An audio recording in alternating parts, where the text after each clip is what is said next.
आप लोगों का बाबा विश्वनाथ की ऑफिशियल यूट्यूब क्लास में हार्दिक स्वागत है। आज आप लोगों को सामाजिक अध्ययन शिक्षण में संयुक्त राष्ट्र संघ के बारे में बताते हैं। संयुक्त राष्ट्र संघ द्वितीय विश्व युद्ध के पश्चात विश्व भर में आतंक का माहौल व्याप्त था। युद्ध की विनाश लीलाओं से सभी भयभीत थे और अपने सुनहरे शांत भविष्य के लिए आशंकित व चिंतित थे। इसलिए मानव समाज भविष्य को विनाशकारी शक्तियों से बचाने के लिए कोई सुदृढ़ व्यवस्था स्थापित करने की मांग कर रहा था। इन विनाशकारी शक्तियों के विरुद्ध जो राष्ट्र संघर्ष कर रहे थे, उन्होंने विश्व शांति के लिए एक सुझाव दिया, जिसके अंतर्गत विश्व शांति हेतु उन स्वतंत्र राष्ट्रों के आह्वान की बात की गई जो युद्ध के डर से स्वतंत्र हों, आर्थिक, सामाजिक व राजनीतिक रूप से स्वतंत्र हों। और इस तरह से 1944 ईस्वी में वाशिंगटन में एक सम्मेलन के अंतर्गत भावी विश्व संगठन की रूपरेखा नियोजित की गई। अप्रैल 1945 में 50 राष्ट्रों का एक सम्मेलन सैन फ्रांसिस्को में आयोजित किया गया। इसके 2 माह पश्चात संयुक्त राष्ट्र संघ का संविधान बनाया गया। 26 जून को 50 राष्ट्रों ने संयुक्त राष्ट्र संघ की घोषणा पत्र पर हस्ताक्षर किए। कुछ समय पश्चात पोलैंड ने भी इस घोषणा पत्र पर हस्ताक्षर किए। 24 अक्टूबर 1945 को इस संघ ने विधिवत स्वरूप धारण कर लिया।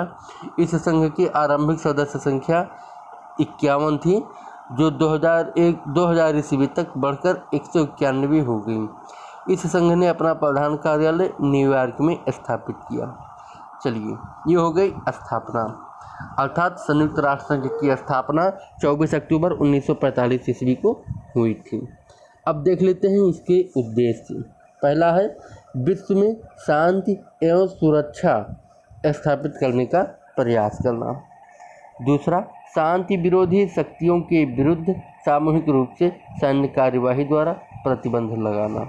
तीसरा, आत्मनिर्णय द्वारा विश्व के विभिन्न राष्ट्रों के मध्य परस्पर अच्छे संबंध स्थापित करने हेतु प्रोत्साहन देना। चौथा, अंतर्राष्ट्रीय समस्याओं का शांतिपूर्ण ढंग से हल निकालना। पाँचवां, मानवीय अधिकारों की स्वतंत्रता का सम्मान कर उनकी रक्षा हेतु प्रयास करना। छठा, विश्व के विभिन्न राष्ट्रों की आर्थिक सामाजिक समस्याओं हेतु अंतर्राष्ट्रीय सहयोग प्रदान करना। सातवां, संघ के कानूनों का उल्लंघन करने वाले राष्ट्र के विरुद्ध कठोर कार्यवाही करना। अब संयुक्त राष्ट्र संघ में 2 प्रकार के सदस्य होते हैं। एक प्रारंभिक सदस्य होते हैं, दूसरे नए सदस्य होते हैं। प्रारंभिक सदस्य वे होते हैं जो 1945 में सम्मिलित हुए थे और नए सदस्य वे होते हैं जो 1945 के बाद इसमें सम्मिलित हुए थे। सभी जो उसके चार्टर हैं उनको मानना यह बाध्यता होती है सभी सदस्यों के लिए। संयुक्त राष्ट्र संघ के प्रमुख अंग महासभा, सुरक्षा परिषद, संरक्षक परिषद, आर्थिक व सामाजिक परिषद, अंतर्राष्ट्रीय न्यायालय और सचिवालय। आइए देख लेते हैं महासभा। संयुक्त राष्ट्र संघ का एक महत्वपूर्ण अंग है।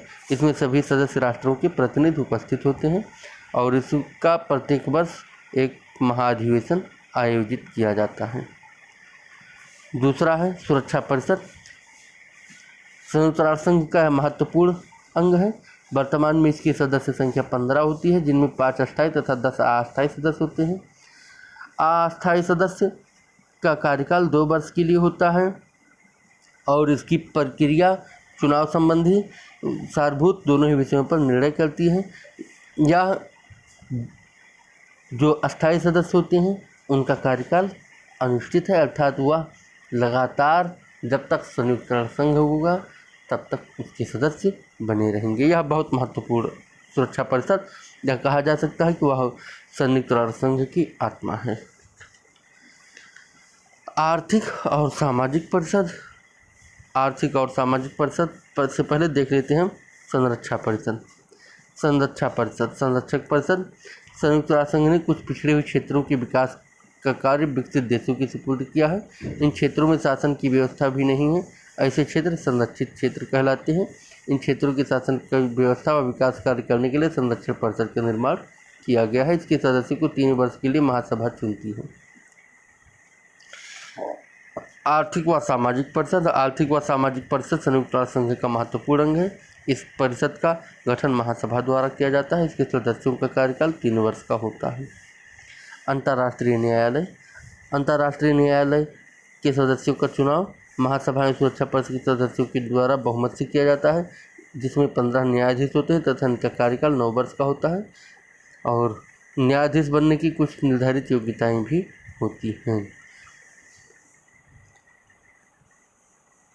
सचिवालय। संयुक्त राष्ट्र संघ के प्रशासनिक कार्यों के संचालन का कार्य सचिवालय का होता है। सचिवालय के महासचिव का चयन सुरक्षा परिषद के सिफारिश पर महासभा द्वारा किया जाता है।